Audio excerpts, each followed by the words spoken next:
Брисел бара да се почитува договорот од 2 јуни, а СДСМ веќе ги прогласи преговорите за неуспешни. Со тоа останува отворено прашањето како натаму ќе се развива политичката ситуација во земјава. На оваа тема во овој дневник Миле Ристевски разговара со лидерот на Гром Стефче Јакимовски. Последните политички случувања во државава ги анализираме со градоначалникот на општина Карпош и лидер на партијата Гром Стефче Јакимовски. Добре дојдовте во дневникот на Македонската телевизија. Како го коментирате последниот развој на настаните на политичката сцена? СДСМ оцени дека разговорите меѓу четирите партии се неуспешни.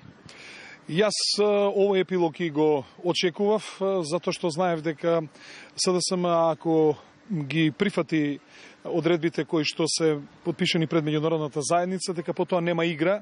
Единствен начин на кој што СДСМ држи тензија во јавност и да биде присутна во јавноста е преку овие преговори, преку евентуалните бомби.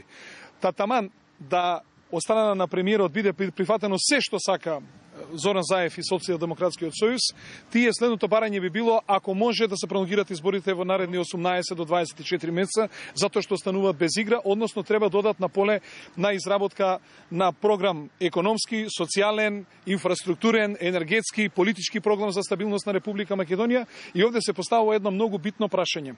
Како може човек кој што пледира да ја води Република Македонија да не признава договори подпишани пред меѓународната заедница, пред комесарот, пред комесарот Филе, пред европската представници на Европската комисија, тоа значи ли тоа дека еден ден кога евентуално тој би ја водел државата, дека тој не би признал договори кои што оваа држава ги ратификувала и така натаму. Тој праќа многу лоши пораки кон меѓународната заедница и воопшто однесувањето него како политичар навистина чудно. Заев се огласи во ден кога ИРИ објави резултати од спроведена анкета каде што владеачката ВМРО ДПМН води двојно пред опозицијската СДСМ.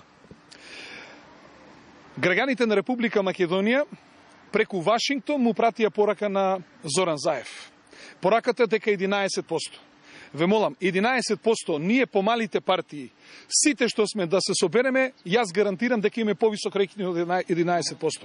И се поставува прашање, кој е овој човек и оваа група која што тормози цела Република Македонија, предизвикува внимание на цела меѓународна заедница со толку низок рейтинг и со толку деструкција која што е евидентно дека граѓаните на Република Македонија не ја поддржуваат и не ја почитуваат и осудуваат. И јас сум длабоко убеден дека не овие 11%, дека уште Социјалдемократскиот сојуз и Зоран Заев ќе паѓаат надолу. Каков епилог очекувате во следниот период, што би се случувало?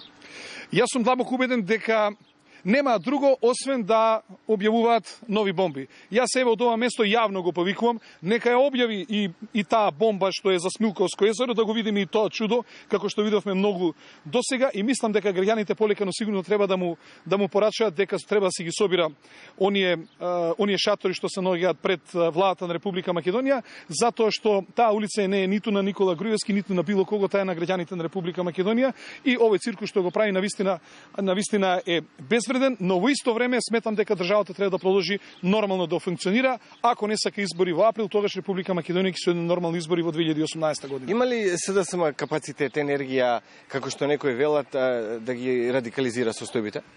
Не, апсолутно сум сигурен дека СДСМ нема таков капацитет. Нити граѓаните на Република Македонија такви потези одобруваат. Македонскиот граѓанин е сосема поинаков во своето однесување, за разлика од, да речем, граѓаните на други држави, било да се работи на Косово, било да се работи Бугарија, Србија или пак Албанија. Овој народ не поддржува насилие и јас сум убеден сум во тоа дека со насилие уште повеќе ќе паѓа, но во исто време длабоко сум убеден дека капацитети за таква работа нема да предизвика било каква дестабилизација или насилие, а во исто време сакам да кажам дека останатите политички структури во Република Македонија тој негово сценарij апсолутно не го поддржуваат и она што е најбитно, повторувам дека граѓаните на Република Македонија со најновата анкета преку Вашингтон му е пратија пораката дека не го поддржуваат сите овие негови глупости што ги прави сите овие 5 месеци. Благодарам за гостувањето во дневникот на Македонската телевизија. За последните политички случувања анализиравме со градоначалникот на општина Карпош и лидер на Гром Стефче Јакимовски. Да, Миле Ристевски и Стефче Јакимовски во дневникот на Прва. Продолжуваме натаму со